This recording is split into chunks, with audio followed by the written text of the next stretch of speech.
আসসালামু আলাইকুম এভরিওয়ান, কেমন আছেন আপনারা সবাই? আশা করি ভালো আছেন। আলহামদুলিল্লাহ আমিও ভালো আছি। তো আরেকটি নতুন ভিডিও নিয়ে আপনাদের সঙ্গে হাজির হলাম। আশা করি আজকের ভিডিওটি আপনাদের ভালো লাগে। তো আজকে একটা আমার বাগানের ভিডিও নিয়ে চলে আসলাম। অনেক দিন যাবত আপনাদের সঙ্গে আমার বাগানের কোনো ভিডিও শেয়ার করি না। যাই হোক, গত ভিডিওতে আপনাদের সঙ্গে আমার বাগানের একটু ভিডিও শেয়ার করেছিলাম। তো আজকে ভিডিও শুধু আমার বাগানেরই ভিডিও। বাগানের যে বাঁধাকপিটা মানে এখন তোলার উপযুক্ত, তো সেটা তুলে নিলাম। তারপর ক্যাপসিকামও তুলে নিলাম।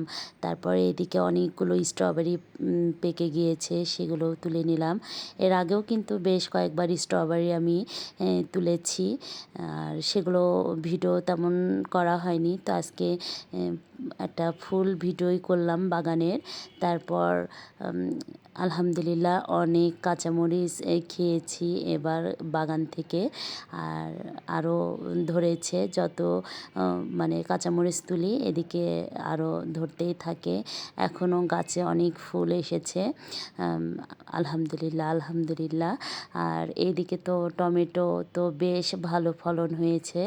গত ভিডিওতে তো আপনাদের সঙ্গে দেখিয়েছিলাম আমি অনেক টমেটো তুলেছি, আর আজকেও বেশ কয়েকটা টমেটো পেকেছে, সেগুলো ভাবলাম তুলে নিই। আর এদিকে আমার ডালিয়া ফুল গাছেও ফুলগুলো বেশ ভালো ফুটেছে। তো দুইটা ফুল কেটে মেয়েকে দিয়ে দিলাম গিফট হিসাবে। ও আমাকে ভিডিও করে দিচ্ছিল, তো আমাকে বলছে তুমি আমাকে ঘুষ দিচ্ছ। আমি বললাম ছি ছি, ঘুষ কেন দিব? গাছে ফুল নিজে হাতে গাছ লাগিয়েছি, সেই গাছে যত্ন করেছি, তারপর আল্লাহর ইচ্ছায় সেই গাছে ফুল ফুটেছে, সেই ফুল তোমাকে আমি গিফট করছি। এটা মানে সবচেয়ে বড় গিফট আমি মনে করি। ছাদ থেকে তো ঘুরে চলে আসলাম নিচে। তো ভাবলাম আজকের ইফতারিতে আমি বাঁধাকপির পাকোড়া বানাবো। নিজে হাতে গাছ লাগিয়েছি, আর সেই গাছে এরকম বাঁধাকপিও হয়েছে। মাশাল্লাহ মাশাল্লাহ, আমি তো ভীষণ খুশি। তো যাই হোক, আজকে কোনো রেসিপি শেয়ার করব না, আর কোনো রান্নাবাড়িও শেয়ার করব না। জাস্ট আমি আমার স্মৃতির জন্য এই বাঁধাকপিটা কাটছি আর ভিডিও করেও রাখছি। তো যাই হোক, অনেক মজা লেগেছে খেতে আমার এই বাঁধাকপি। যদিও বাজার থেকে তো আমরা অনেক কিনে খাই, কিন্তু আসলে কি বলবো, যখন আমি এই ভিডিওটা এডিট করছি আমার ঠোঁটের কোণে কিন্তু বেশ হাসি ছিল, আর মানে একটা তৃপ্তির হাসি।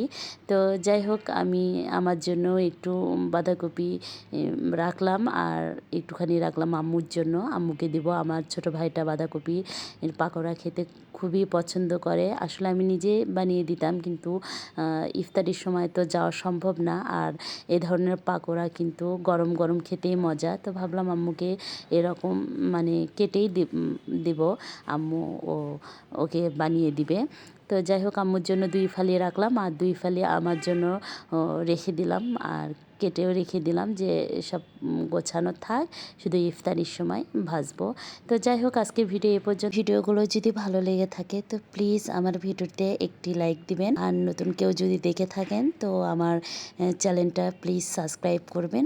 তো সবাই ভালো থাকবেন, আমার জন্য দোয়া করবেন। আসসালামু আলাইকুম, আল্লাহ হাফেজ।